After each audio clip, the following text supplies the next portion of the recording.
Estoy tratando de describir un verdadero avivamiento. Entonces les digo que en la década de los 70 vino un interés por la Biblia, por el evangelismo, los estudios bíblicos, discipulados, todas esas cosas que son parte del corazón y la médula de los evangélicos conservadores.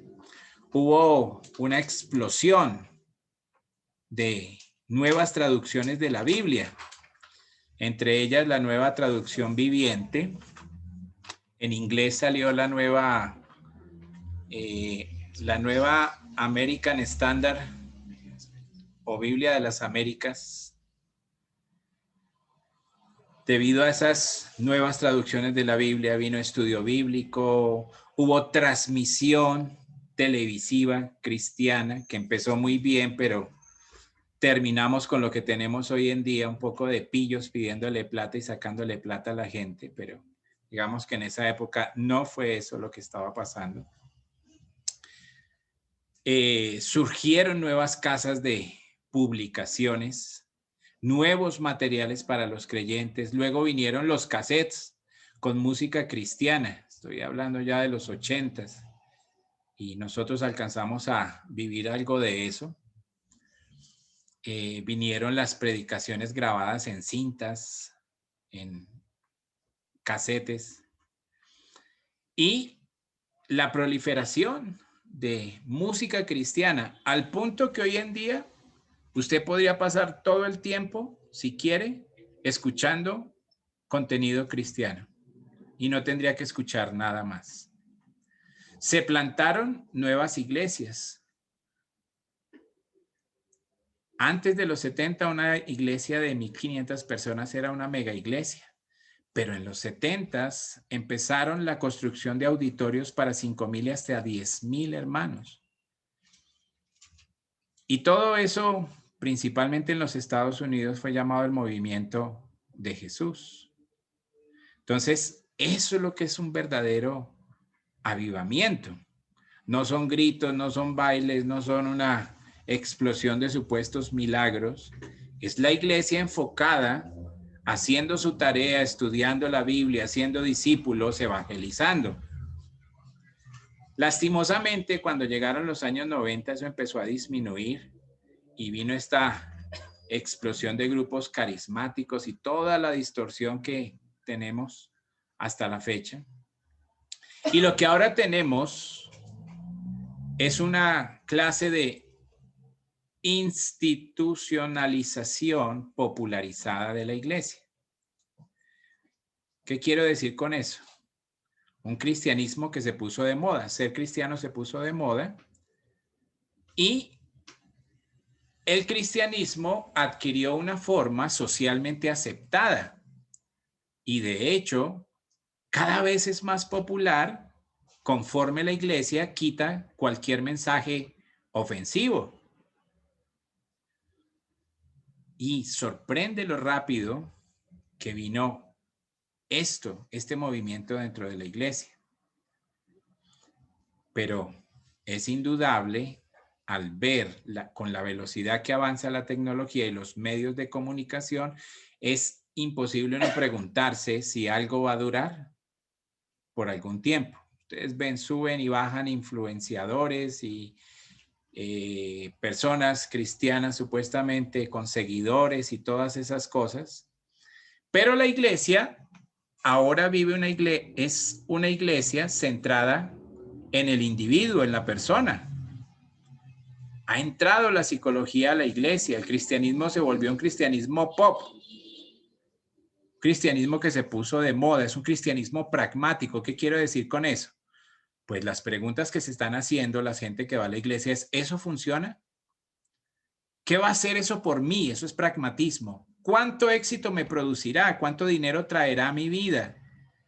Y eso reemplazó las cosas que honran a Dios. ¿Dónde es más evidente eso en la actualidad? En la televisión. Entonces usted puede ver cultos que parecen más bien conciertos, shows, y se hace más énfasis en la presentación que en la proclamación. colores atractivos, luces, cámaras, maquillaje y todo lo que implica. Todo eso ha traído unos cambios. ¿Cuáles? El orgullo reemplazó a la humildad. El éxito reemplazó a ser un excelente creyente. La inteligencia, ser capaz de memorizar y hacer cosas, reemplazó a la virtud, a ser santo. Y entonces tenemos muchas cosas que se han metido dentro de la iglesia. Ahora, con todo este enfoque del cristianismo pop y la iglesia pop, no solo la iglesia se alejó de la base bíblica de la fe, sino que se ha alejado de la persona misma de Jesucristo. Y eso es necesario enfatizarlo de nuevo. Algo o alguien más está en el centro y no Cristo. Entonces tenemos cantantes que la hija de Montaner, que Pepito Pérez, que este, que aquel, que el otro, y ya no es Cristo el centro de la enfoque de la iglesia, sino son personalidades, celebridades, o el evangelista, o el proyecto, o la campaña que quiere levantar fondos, o aman su edificio, o los milagros, supuestamente, lo que llaman hoy en día las sanidades, mejor dicho, cualquier cosa menos Jesucristo. Y entonces tenemos un cristianismo pop que no está centrado en Cristo, que no está basado en la Biblia. Tiene una nueva base en su fe. Tiene un nuevo objeto de afecto. Están enamorados de su pastor, del evangelista, del sistema, del edificio, sus instalaciones o del programa. Entonces hay una especie de fe de fantasía que no está puesta en Cristo. Es una especie de fe nebulosa que se apega a los milagros, las curaciones, las sanidades, la salud, la prosperidad, la riqueza, comodidad, ganancia personal. Y en ese ambiente de creencia fácil florece el que llamamos evangelio barato. Y nos preguntamos, como decía la canción, ¿dónde está esa fe fuerte?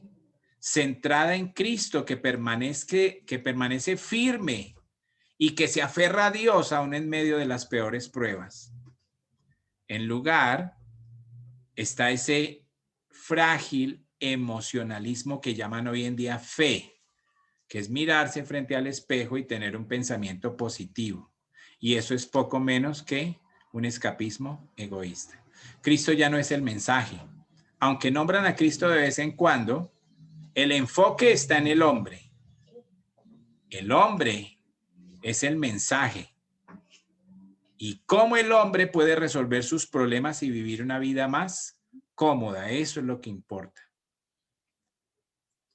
El enfoque del cristianismo pop en la iglesia no está interesado en la segunda venida de Jesucristo, porque eso les desbarataría la fiesta que tanto están disfrutando. Y yo diría algo más. El enfoque de la iglesia pop es algo totalmente diferente a la santidad. Se enfocan, ¿saben qué? En la felicidad del individuo, su satisfacción. La búsqueda de la iglesia en la actualidad no se basa en la palabra de Dios, su enfoque no está en Cristo. Su meta no es la santidad, su meta es la felicidad, lo que la haga feliz, lo que lo satisfaga. Eso es lo que busca. Y realmente creo que todo eso está destrozando el corazón de la iglesia. Ahora piensen esto. ¿Qué podría hacer Satanás para destruir a la iglesia que sea más eficaz que atacar la base de su fe, la cual es la palabra de Dios? Atacar el objeto de la fe, el cual es Jesucristo, y la meta de la fe, la cual es la santidad. Claro, usted escucha un ratico y ellos hablan de la fe, de Cristo, de la virtud, pero en la práctica viven totalmente opuesto a eso. ¿Qué podemos hacer para traer un verdadero avivamiento en la iglesia? ¿Cuál debe ser el enfoque de la iglesia? ¿Cómo debemos vivir para no perder el poder, para ser útiles para Dios? Y Pedro nos da la respuesta en este pasaje. Eso es lo que tenemos en estos pocos versículos del 7 al 11 del capítulo 4 de Primera de Pedro. Y realmente Aquí es donde vemos que la Biblia es inspirada, exhalada por Dios, porque la riqueza de este pasaje, la cantidad de verdad eterna, ha sido dicha en tan pocas palabras. Esta es una porción importante en las Escrituras. Su enseñanza es básica. Entonces quiero hacer el contexto antes de entrar al versículo 7. Recordemos que en todo este capítulo, todo capítulo de esta epístola, Pedro ha estado desafiando a los creyentes que leen esta carta. Y recuerde, Pedro escribe a creyentes que están dispersos, son perseguidos, calumniados, abusados. Son creyentes que sufren, viven en un mundo difícil y hostil. Y en cada capítulo, Pedro llama a sus lectores a enfocarse en la verdad, en el Señor Jesucristo y en la vida santa. En otras palabras, Él les ha dicho, mantengan la base de su fe, que es la palabra de Dios. Mantengan el enfoque de su fe, el cual es Jesucristo. Mantengan la meta de su fe, que es ser santos, la santidad. Sean piadosos, vivan vidas gozosas, puras, ejemplares, aunque por eso tengan que sufrir. Y si vemos esta epístola desde ese punto de vista, podemos encontrar aquí varios motivos para vivir su vida cristiana aún a pesar del sufrimiento. Pedro da una razón para seguir a Cristo a pesar del sufrimiento. Entonces, primero él nos dice que la primera razón para seguir a Cristo es debido a la preciada salvación que nos ha sido dada. Y eso está en el capítulo 1, versículo 1 hasta el capítulo 2, versículo 10. Ahí describe esa preciada, esa preciosa salvación. Y esa salvación exige que el creyente dé lo mejor de sí mismo. En segundo lugar, Pedro, desde el capítulo 2, versículo 11, hasta el capítulo 4, versículo 6, dice que el creyente debe vivir una vida santa no solo debido a su preciada salvación, sino que también por la situación presente. ¿Cuál es la situación que vive el creyente? Él ha sido llamado a formar parte de una comunidad que es testimonio, una comunidad que testifica, sin importar que por testificar sea maltratada. Y ahora Pedro llega a la tercera sección de la epístola y él dice, deben continuar con su vida cristiana enfocados en la palabra de Cristo, en Cristo y en la santidad, no solo debido a la salvación preciada que se les ha dado, no solo a su situación presente como testigos, como una comunidad de testigos para Jesús, sino también en tercer lugar debido a la segunda venida. Deben vivir a la luz del regreso de Jesucristo y ese es el tema desde el capítulo 4, versículo 7 hasta el capítulo 5, versículo 11. Esa sección entera es dada a la luz de la segunda venida de Jesucristo. De hecho, si usted mira con atención, él menciona la segunda venida ahí en el versículo 7, la menciona específicamente en el versículo 13, donde la llama la revelación de su gloria, y se vuelve a referir en ella ahí en Primera de Pedro 5:4, cuando dice, habla acerca de la manifestación del príncipe de los pastores, que traerá una corona incorruptible de gloria. Entonces, Pedro está tomando, les está diciendo a estos hermanos que sufren y los lleva a pensar en la preciada salvación y lo que esa salvación exige de ellos. Los lleva a pensar en su situación presente como testigos y los enfoca en la segunda venida, que será el tiempo cuando daremos cuenta por la vida que hemos vivido. Y esta noche llegamos a esa tercera sección. Entonces, en esta sección final, Pedro nos llama a vivir una vida santa con base en la inminencia de la venida de Jesucristo. En esta sección se unen dos cosas. La necesidad de vivir una vida piadosa en el sufrimiento y la segunda venida de Jesús. Ahora, si queremos cumplir con el deber que se nos ha encomendado como creyentes, debemos reconocer la salvación tan preciosa y reconocer cuáles son nuestros deberes que demuestran nuestra gratitud por esa salvación. Debemos entender que Cristo nos ha dejado aquí y ahora como extranjeros y peregrinos, como la canción que puso Jarito en días pasados, este mundo no es mi hogar. Y estamos como extranjeros y peregrinos para llevar a hombres y a mujeres al conocimiento de Jesucristo. Y debemos vivir a la luz de la eternidad, a la luz del cielo y a la luz de su pronta venida. Ahora, ¿cómo debemos vivir entonces? Es la pregunta. ¿Cuál es nuestro compromiso conforme enfrentamos sufrimiento en este mundo? Buscando la santidad a la luz del regreso de Cristo. Entonces, Pedro en esta sección nos va a hablar de la motivación en primer lugar. En segundo lugar, vamos a ver la instrucción y en tercer lugar, la meta. Entonces, vamos a lo que nos va a ocupar esta noche, la motivación. Versículo 7 dice, mas el fin de todas las cosas se acerca, y quiero que se detenga ahí. Y ahí encontramos la motivación. ¿Cuál es la motivación que tenemos para vivir vidas santas, para ser testigos en este mundo? La motivación es que el fin de todas las cosas se acerca. Y debemos entender claramente esta afirmación.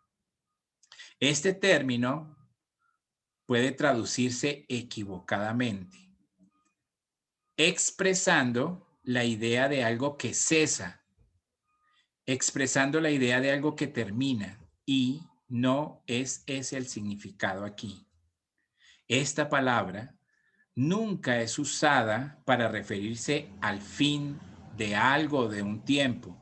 Nunca se refiere a un fin cronológico cuando algo se detiene. Siempre tiene la idea de consumación.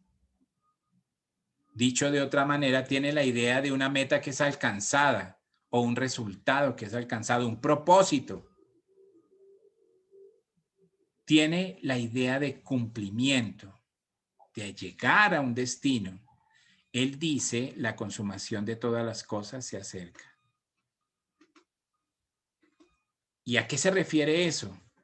Pues debe referirse al regreso de Cristo. Si él hubiera dicho la consumación de sus problemas se acerca, podríamos decir, bueno, quizás se refiere a algo temporal. O si Pedro hubiera dicho la consumación de su persecución se acerca, asumiríamos que tal vez la llegada de un gobierno nuevo que sería más amable con ellos estaría llegando, pero no es eso lo que dice Pedro. Él dice la consumación de todas las cosas y eso apunta directamente a la segunda venida de Cristo, se refiere a eso. No puede ser otra cosa, porque eso y solo eso es cuando todas las cosas son consumadas. El propósito es terminado. Y eso nos lleva de regreso a primera de Pedro 1:5. Donde Pedro ha dicho que somos guardados por el poder de Dios mediante la fe para una salvación que está lista para ser revelada en el tiempo postrero. Y si usted mira el versículo 7, dice para que seamos hallados en alabanza, gloria y honra en la revelación de Jesucristo. Él tiene la revelación de Cristo, la cual no es más que otra manera de hablar de la segunda venida, que está conectada con los tiempos finales ahí en el capítulo 1. A eso es a lo que se está refiriendo Pedro aquí. Cuando él dice que el fin de todas las cosas se acerca, se refiere a la consumación, al tiempo de gran recompensa en la venida de Jesucristo. La palabra se acerca es muy simple, pero necesitamos entenderla. En el griego es una sola palabra y se podría leer así: el fin de todas las cosas está a punto de llegar o de acercarse. Es un tiempo perfecto y tiene la idea de un proceso que termina, un proceso que es consumado, que trae cercanía. Por eso se refiere a Inminencia, algo inminente es que podría pasar en el siguiente segundo. Es decir, que la venida de Cristo es algo inminente, podría ser el siguiente acontecimiento, puede suceder en cualquier momento, está cerca. Y Pedro le recuerda que deben vivir esperando la cercanía del regreso de Jesucristo. O podríamos decir que deben vivir con esta actitud, la actitud expectante. Si usted se da cuenta, a partir de estos escritos, cada generación de creyentes ha vivido con esa misma expectativa. Todo creyente vive o debería vivir en la expectativa de la segunda venida de Cristo. No vivir así sería vivir una vida de iglesia infiel. Si usted mira 1 Tesalonicenses 1:10, Pablo felicita a estos creyentes porque estaban esperando a Cristo desde el cielo. Imagínese, hace 2000 años, en ese entonces, estaban esperando a Jesucristo. Y eso creó en ellos una mentalidad de peregrino, de extranjero. Eso nos recuerda que somos ciudadanos del cielo y que solo estamos aquí esperando que Cristo aparezca, que llegue. Ahora la pregunta que usted se puede hacer, ¿cómo es que ellos podían estar esperando en ese tiempo y nosotros estamos esperando ahora? ¿Cuándo es que Él va a venir? Entonces tenemos la respuesta del Señor Jesús en Hechos 1:7, cuando los discípulos le preguntaron, ¿restaurarás el reino de Israel en esta época? Y Él dijo, no corresponde a vosotros los tiempos ni las sazones que el Padre ha puesto en su sola potestad, en su sola autoridad. Entonces, el punto aquí es que Dios ha decidido no decirnos cuándo es que Jesús vendrá, y no lo ha hecho por obvias razones. Si supiéramos cuándo es que viene Jesús, eso quitaría uno de los alicientes más importantes en la vida de la iglesia. Nos volveríamos todavía más flojos si supiéramos que Él no va a regresar pronto, pero si supiéramos el momento exacto que va a venir, tal vez estaríamos en pánico. Y Él ha quitado esos dos puntos y nos mantiene viviendo en una constante expectativa. Para mostrarle cuán secreto es este asunto, le recuerdo, por ejemplo, que Jesús en Mateo 24:36 le dijo a los discípulos, pero ese día y la hora nadie lo sabe, ni el mes. No sabemos si va a ser en septiembre, en octubre, ni siquiera los ángeles, dice ahí, del cielo, ni el Hijo, sino el Padre únicamente. Entonces, Dios sabe y Jesús en su encarnación se impuso a sí mismo limitaciones y de esta manera él ni siquiera supo. Y Pedro le dice a sus lectores que deben vivir con una expectativa constante porque Jesús vendrá en cualquier momento. Les quiero recordar que aunque esa es una doctrina que no es popular en la actualidad, a la mayoría de la gente no le interesa. Y yo creo que una de las razones principales por la que la gente quiere enseñar un rapto post-tribulacionista es porque esa enseñanza les da muchas advertencias, muchas señales supuestamente a ellos antes de la llegada de Cristo. Y a estas personas les gustaría creer que pueden vivir todo ese tiempo convencidos de que Jesús, o sabiendo, según ellos, que Cristo no va a venir hasta que se acabe la tribulación. Eso quita la presión de la inminencia, quita la expectativa que nos llama a vivir a un nivel alto de responsabilidad. Después de todo, piensen en esto, si la iglesia va a pasar por la tribulación, ahora puedo vivir como quiera, porque yo seré capaz de darme cuenta que Jesús va a venir cuando vea la abominación desoladora que va a ocurrir a la mitad de los 3 años y medio, cuando sacrifiquen lo inmundo ahí en el altar del templo en Jerusalén. Eso va a aparecer en los periódicos y entonces va a saber, según ellos, exactamente en qué tiempo están. Ellos van a saber cuando los sellos sean rotos por las calamidades que vienen sobre la tierra, cuando comiencen a haber plagas terribles sobre el mundo, cuando el mar se convierta en sangre. Y ellos creen que al ver todas esas cosas van a saber exactamente cuándo es que el Señor regresa y supuestamente van a estar preparados para eso. Y eso, mis hermanos, quita cualquier responsabilidad que tengo yo de lidiar con el asunto de que Cristo puede venir ahora mismo.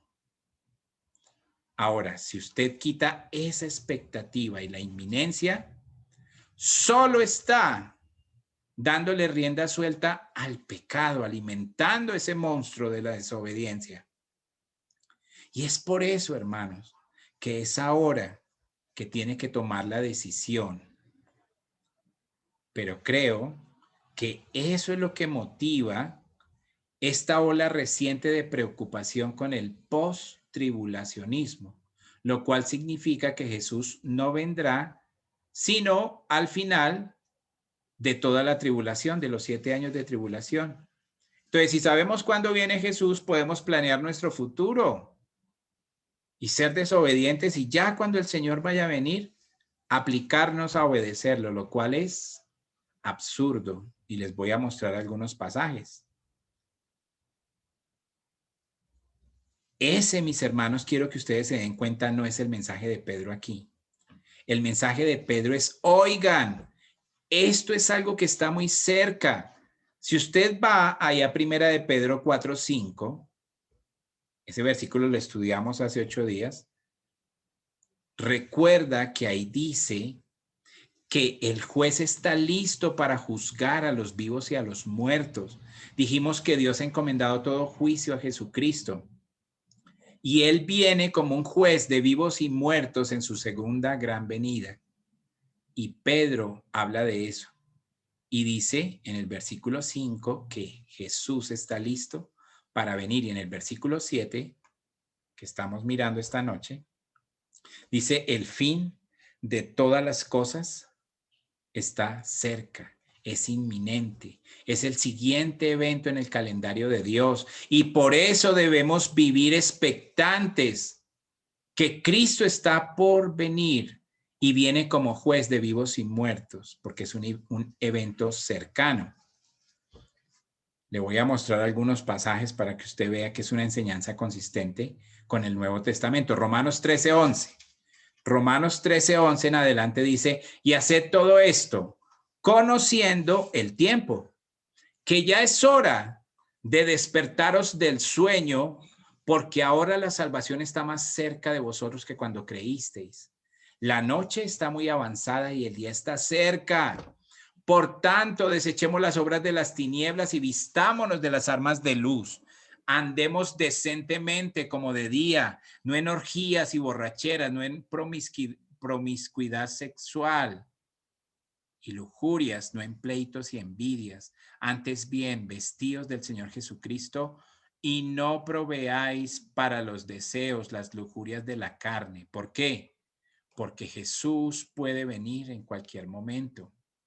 Primera de Corintios 7:29 dice, pero digo esto, hermanos, el tiempo se ha cortado para que a partir de ahora aquellos que tienen esposas vivan como si no lo tuvieran, y los que lloran como si no llorasen, y los que se regocijan como si no se regocijasen, y aquellos que compran como si no poseyesen, y aquellos que usan del mundo como si no usaran de manera plena del mundo, porque la forma de este mundo está pasando y quiero que estén libres de preocupación.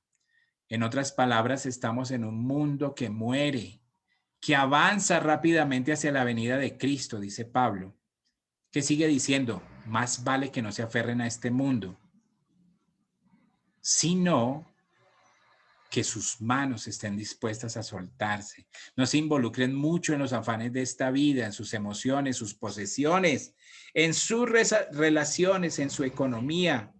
No se involucren demasiado en eso. Todo se está moviendo rápidamente hacia su fin. El tiempo ha sido acortado.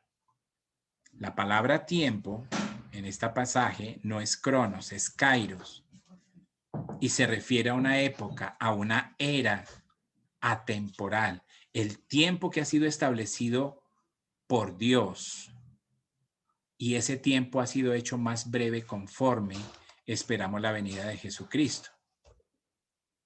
Ahora alguien dice, vea, hemos estado esperando todo este tiempo y Él no viene. ¿Cómo podemos creer que Él va a venir? Y Él nunca viene mientras estemos vivos. Y le quiero decir algo, ese es el punto. El Señor nunca dijo cuándo vendría para que todo el mundo lo estuviera esperando. Y esos primeros creyentes a quien está escribiendo Pedro y Pablo y los otros hermanos creyeron que podría Jesús regresar en cualquier momento. Y claro que lo creerían, debido a que el Señor no les dijo cuándo sería su regreso, pero Él sí les dijo que su venida era inminente, estaba cercana. Y ellos pensaron que como estaban cerca de su primera venida, era lógico que Jesús viniera prontamente. Ahora, Dios no estaba engañando a estos creyentes. Simplemente les dijo que necesitaban vivir todo momento esperando la segunda venida de Cristo y no aferrarse a las cosas de este mundo. Debido a que Jesús podría venir en cualquier momento. Y recuerde, lo que a nosotros nos parece mucho tiempo, 2000 años, sabemos que a los ojos de Dios, dice Pedro, que para el Señor un día es como 1000 años y 1000 años como un día. Y acuérdense en que eso solo quiere decir que el tiempo es relativo a los hombres y no a Dios. Primera de Corintios 15, 51.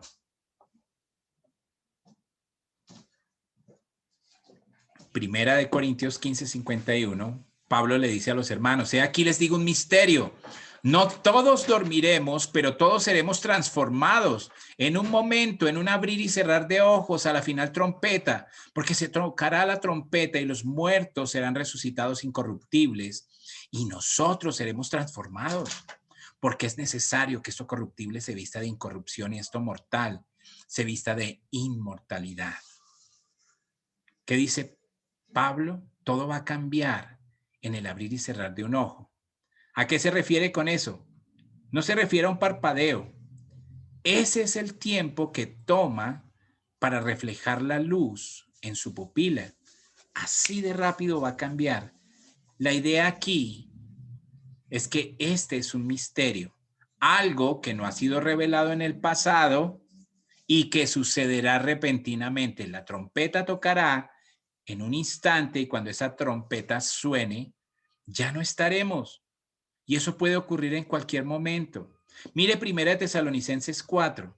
Aquí hay otro mensaje acerca de la inminencia y de la expectativa en que el creyente debe vivir. Primera de Tesalonicenses 4:15. Vendrá un gran acontecimiento y dice, les decimos esto por palabra del Señor.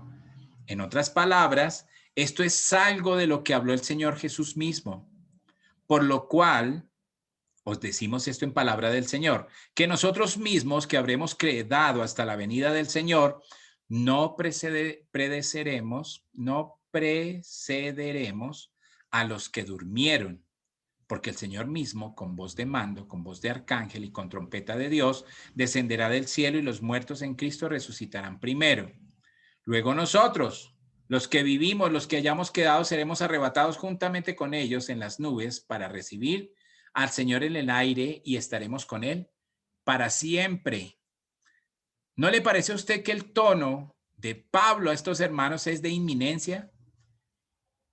Él no les está diciendo a estas personas que están vivas en ese entonces, él dice, y note usted que habla de nosotros, nosotros. Entonces, Pablo está enfatizando la necesidad de la iglesia de vivir pensando, conscientes del regreso de Cristo. Santiago capítulo 5, versículo 7. Por tanto, hermanos, tengan paciencia hasta la venida del Señor. ¿Acaso el Señor no iba a venir durante su vida? Pues resulta que no vino. No obstante, estos creyentes vivieron con esa expectativa. Y Santiago dice ahí en el versículo 8, también tened vosotros paciencia y afirmad vuestros corazones, porque la venida del Señor, y aquí está la misma idea, se acerca, es inminente, es pronta.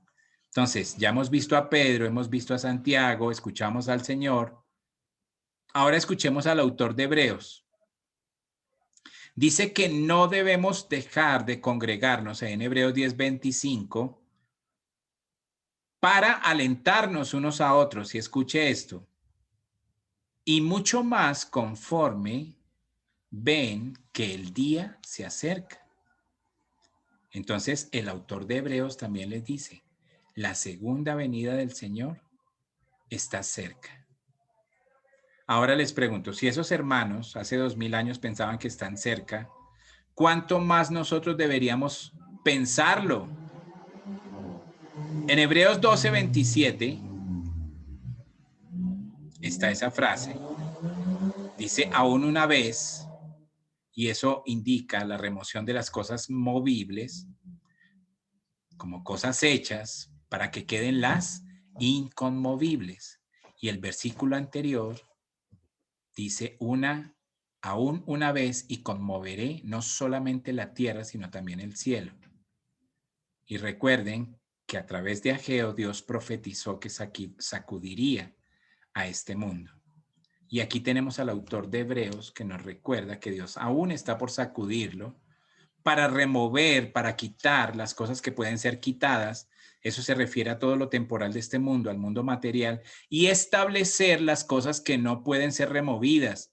Eso se refiere al reino de Dios y la gloria eterna de Dios. Debemos vivir a la luz de eso, así como lo hicieron los hermanos del primer siglo. Apocalipsis capítulo 1, versículo 3. Ya les mostré a Pablo, les mostré al Señor, les mostré a Santiago. Ahora veamos a Juan. Dice Apocalipsis 1:3, bienaventurado el que lee y los que oyen la profecía. Si usted quiere una bendición, aquí hay una. Lea la profecía de Apocalipsis. Bienaventurado el que lee y los que oyen las palabras de esta profecía y guardan las cosas en ella escritas. ¿Por qué? Porque el tiempo, ¿qué? Está cerca. Y de nuevo, ellos están enfocados, viviendo a la luz del pronto regreso de Cristo.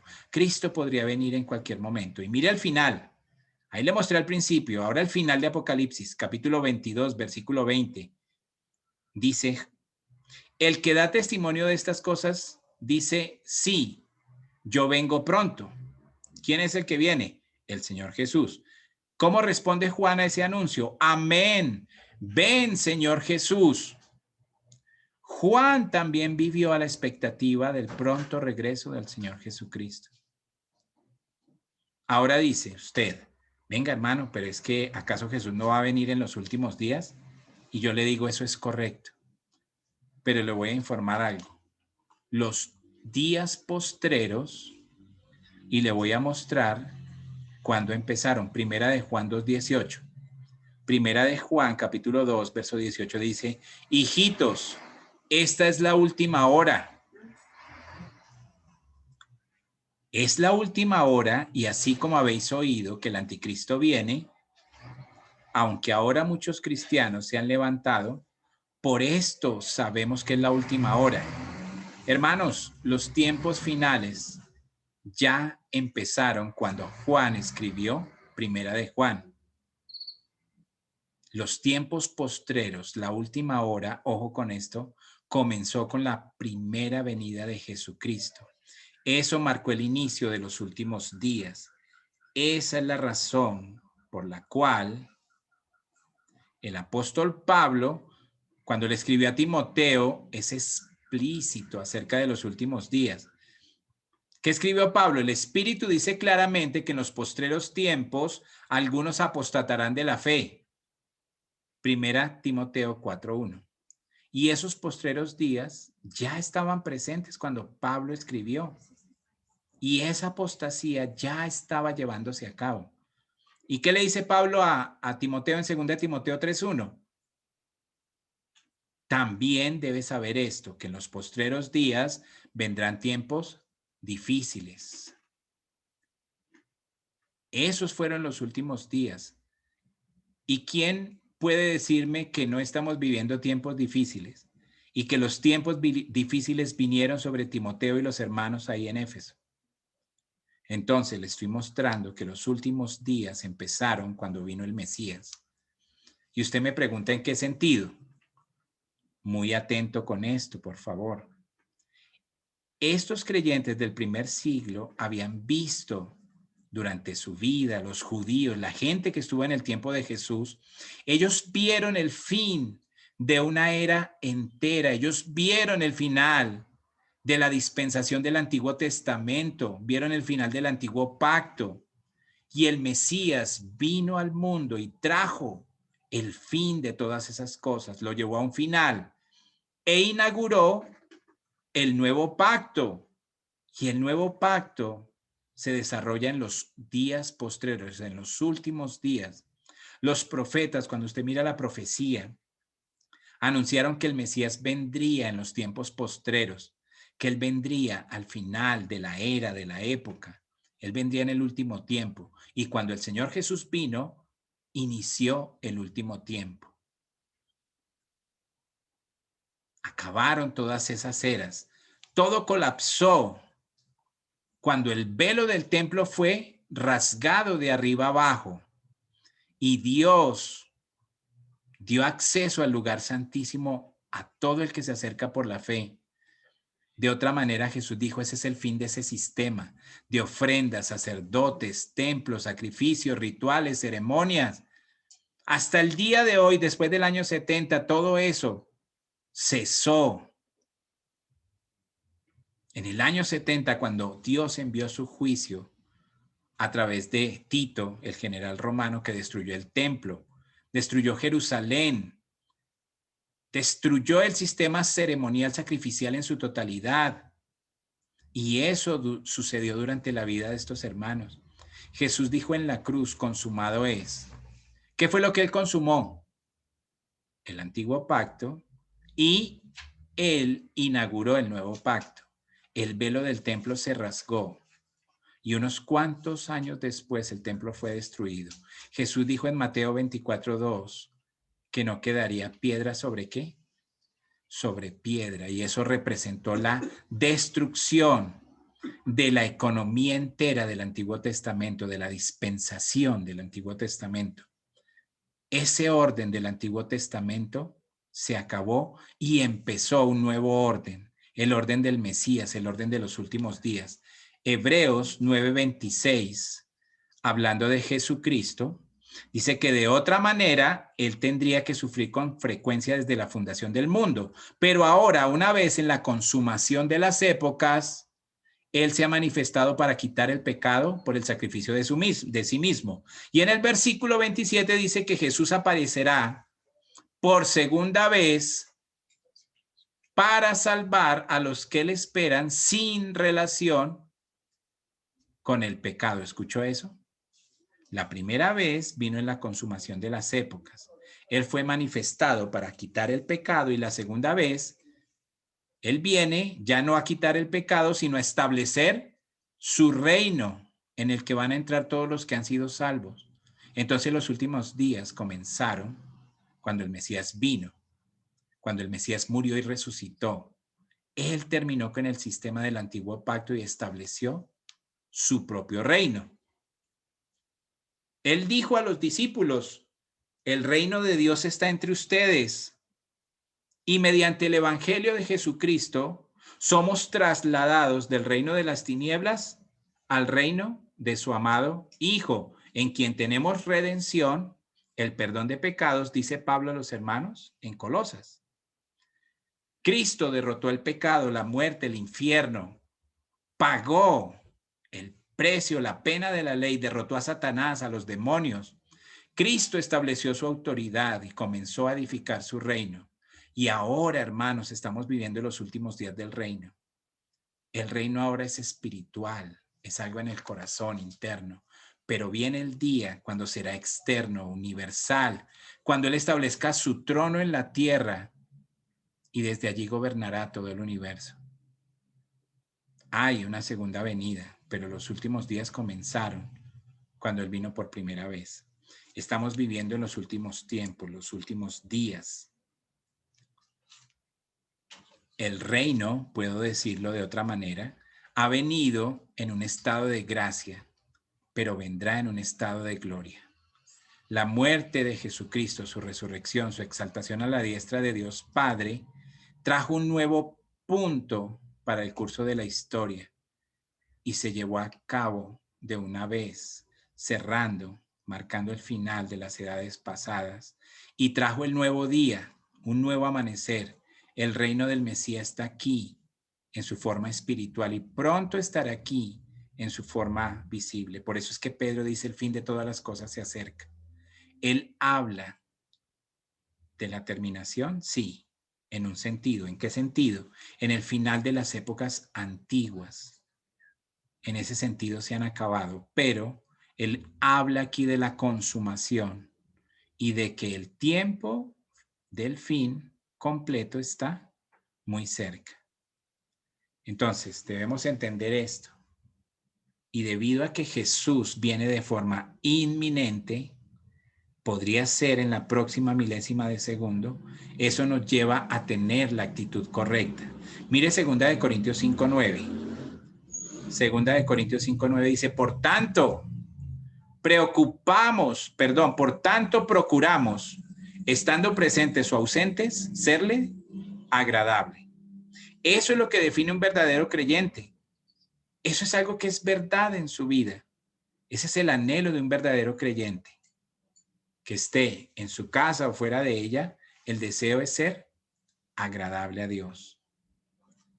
Esto es la marca del verdadero creyente. Usted quiere agradar a Dios. Si no quiere agradar a Dios, usted no tiene una vida nueva.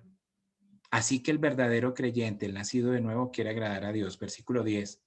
¿Por qué? Porque todos debemos comparecer ante el tribunal de Cristo. En otras palabras, vamos a rendir cuentas por nuestra vida, para que cada uno sea recompensado por las obras que haya hecho en el cuerpo, sean buenas o sean sin valor. Y Pablo le dice a los hermanos: miren, yo vivo a la luz del hecho de que algún día voy a estar de pie ante Jesucristo y en su presencia, y allí van a estar todas mis obras, aún las valiosas y las inútiles. Ya no va a aparecer mi pecado, porque mi pecado fue cubierto en la cruz. Pero voy a tener que demostrar si mi vida verdaderamente se dedicó, si fue una vida de devoción útil, y eso será manifiesto. Y debido a que el deseo de un verdadero creyente es agradar a Cristo, él tiene que vivir a la luz del hecho de que algún día se le va a revelar en qué grado hizo lo que agradó a Cristo. En 2 Pedro, capítulo 3, versículo 10, también Pedro menciona esto, se refiere al día del Señor, el cual vendrá como un ladrón que no se anuncia. ¿Alguna vez un ladrón le ha dicho que lo va a robar o que se va a meter a su casa? No, un ladrón viene sin avisar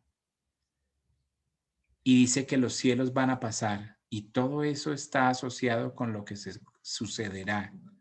Y él dice que esperamos, mire el versículo 12 de 2 Pedro 3, esperando y apresurando la venida del día de Dios.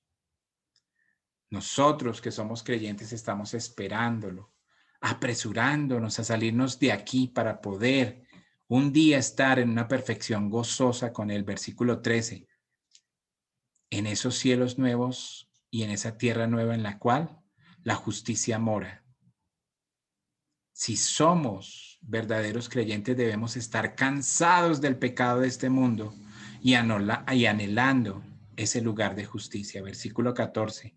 Lo pone aún de manera más práctica Pedro. Por tanto, amados, debido a que esperamos estas cosas, seamos diligentes, procurando ser hallados por él en paz, irreprensibles y sin mancha. Y versículo 18. Necesitas crecer en la gracia y el conocimiento de nuestro Señor y Salvador, Jesucristo. Primera de Juan 3:2.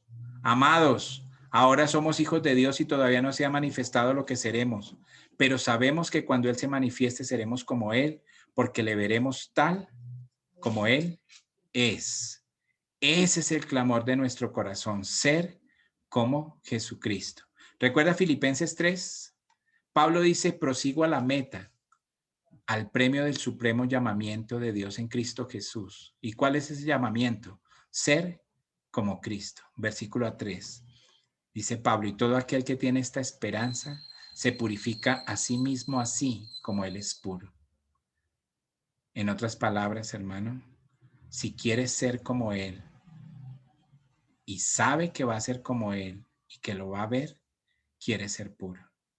Primera de Juan 2:28. Queremos estar delante de Él cuando aparezca con confianza y no tener que alejarnos avergonzados. Queremos vivir de tal manera que cuando veamos a Cristo tengamos un corazón lleno de gozo, lleno de confianza, y no como los incrédulos que se alejarán de Él avergonzados. Si realmente esperamos su venida, como Pablo le escribió a Timoteo, y si amamos su manifestación, entonces buscaremos ser puros para que nuestras vidas estén bien, aún si es que el Señor va a venir en el próximo segundo. Y voy a terminar con Lucas 12. Aquí tenemos a Jesús enseñando y Él dirige nuestra atención a esa misma idea. Lucas 12:35, Él dice, estén vestidos, listos, mantengan sus lámparas con luz. Sean como hombres que están esperando a su amo cuando él regresa de la boda, para que ellos inmediatamente le abran la puerta cuando él llegue y toque. Bienaventurados esos esclavos a quienes el amo encuentre alerta cuando él llegue. De cierto les digo que cuando él llegue, se ceñirá para servirlos. Y así ellos se van a reclinar a la mesa y él les sirva. ¿No le parece algo extraordinario? El Señor dijo, si usted está listo cuando yo regrese, le voy a servir. Y mire lo que dice el Señor, sea que el amo llegue en la segunda o incluso en la tercera vigilia y los encuentre. Bienaventurados son esos esclavos. Y les dice el Señor, y deben estar seguros de esto, que si el jefe de la casa hubiera sabido a qué hora venía el ladrón, él no había permitido que entrara en su casa. Vosotros también estad listos, porque el Hijo del Hombre vendrá en una hora en la que no esperáis. Y a esa es una advertencia para el mundo no regenerado. Esta es una advertencia para los religiosos falsos, pero yo creo que de manera directa también es para nosotros que como creyentes debemos estar listos porque no sabemos en qué momento vendrá nuestro Salvador. Mas el fin de todas las cosas se acerca y está más cerca de lo que jamás ha estado, y ese debe ser nuestro incentivo para vivir una vida santa. Vamos a parar la grabación.